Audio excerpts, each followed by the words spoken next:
بسم الله الرحمن الرحیم. زما نوم ډاکټر میا مختار الحق عظیمی دی. زه بحیثیت نفسیاتي ډاکټر بحیثیت سایکیاټریسټ لیټریټینګ هاسپټل کې زه کار کوم.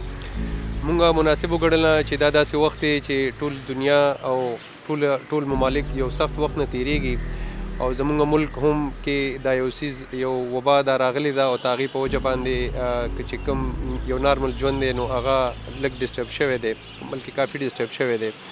دې دوران کې زه ډېر کینلی او ډېر تفصیلا زه دا څیز زه سټډي کوم او د خلکو رویې چې کوم زمونږ د پاکستان دي او د نورو په ټوله دنیا کې دي هغه هم زمونږ بحیثیت سایکیاټریسټ زه سټډي کوم لګیم. ما مناسب وګڼله چې زمونږ زه ګورم لګیم چې عام پبلک هم پریشانه دی او زمونږ چې کوم دوه قسمه خلک دي، یو هغه چې کوم مخکې نه مریضان دي نو هغې کې د مرضونو نور سیوا شو، او کوم عام پبلک دی نو هغوی هم په سټریس کې دي. زه دا مناسب ګڼم چې زه په دې څیز باندې تاسو له یو آګاهي درکم او هغه دا ده چې دا یو څیز دی بره د الله تعالی اړخ نه یو څیز راغلی دی، یو وبا راغلی ده او دا به ختمه شي. دغه شان وباګانې په تاریخ کې تیرې شوي دي او لکه ختمې شي، لکه داسې نه ده چې داسې یو پرمننټ څیز دی. په دې دنیا کې یو څیز هم پرمننټ نشته، هر یو څیز عارضي دی. دا یو عارضي څیز دی، 2-3 هفتې یا یو میاشت به واخلي ټیک به شي.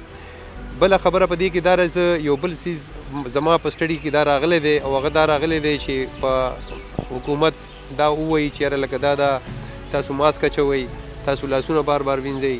خلک ذهني طور سره دا نه مني، دا یو نارمل ریاکشن دی. خلک وایي چې یاره لکه دا څیز ایگزیسټ کوي نه، نو بهی دا څیز ایگزیسټ کوي او دا چیلنج یو راغلی دی او د دې مطابق چې کوم څنګه ډاکټران صاحبان وایي تی مطابق عمل کول پکار دي.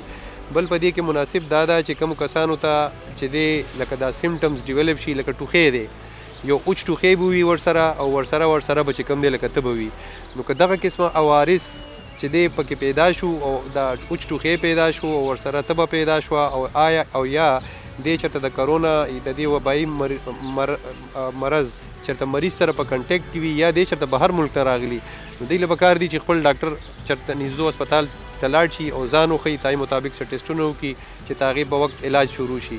بیا موږ دا کتلي دي چې لکه داسې کسان چې کوم ایرپورټ باندې راغلي دي هغوی وتښتي، دغه شان کوارنټاین دی ته وایي چې لکه کوم مریضانو باندې مشتبه شي چې دوی ته به لکه دا مرض وي، پکار دا دی چې دوی 2 هفتې د نور خپل خاندان نه آیسولیټ شي. موږ دا کتلي دي چې دغه آیسولیشن د دوی کوارنټاین وایي.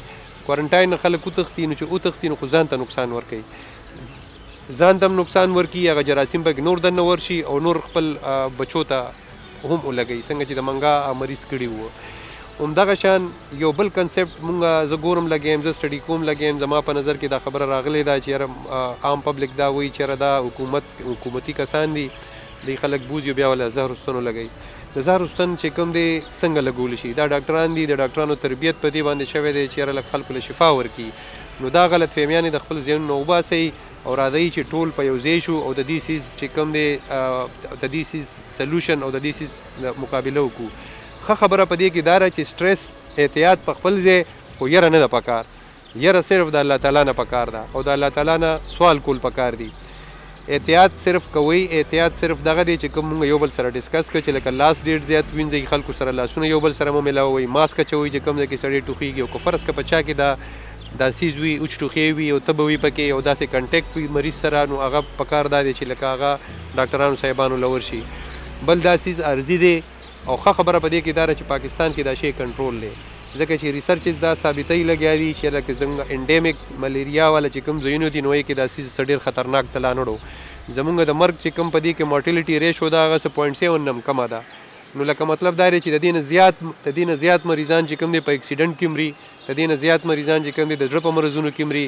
نو یو څیز نه یریږئ، ما ډاکټرانو سره حکومت سره امداد وکړئ چې دا څیز زر ختم شي. ډېره مهرباني.